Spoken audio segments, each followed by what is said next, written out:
100 prompts designed to dissect every facet of a criminal case, general questions, questions to ask if you want ChatGPT to create you a timeline. I think I'm a little bit obsessed with it, but at the same time, I realize the value it provides. It's like having co-counsel without having co-counsel. You use it, you develop your cross, and I want to know the cross you developed using ChatGPT. How did it go in real life when you actually applied it?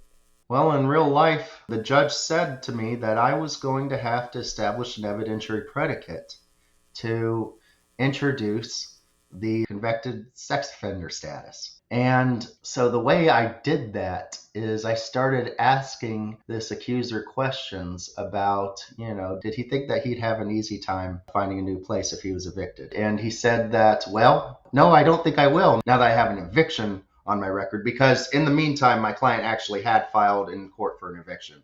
So now that he's put an eviction on me, it's going to be a lot harder. And I asked him, so is that your greatest difficulty in finding a new place to stay, is that you have an eviction on your record? And then he backtracked even more. He said, no, I'm not going to have any difficulties. And then that's just when I came out and hit him with it. Isn't it true that you're a convicted sex offender? Objection, objection. He lied, so he opened the door. In my opinion, he opened the door.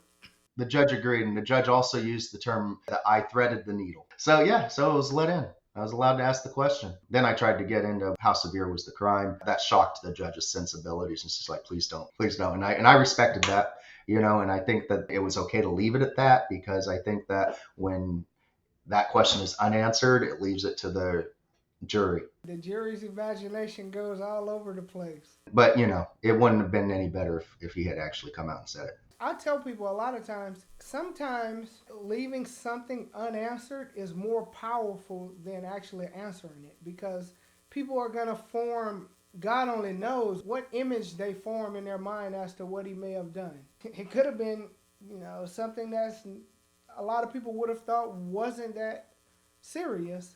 However, because it was unanswered, their imaginations probably ran wild, I would say. So anyways, that's how that went.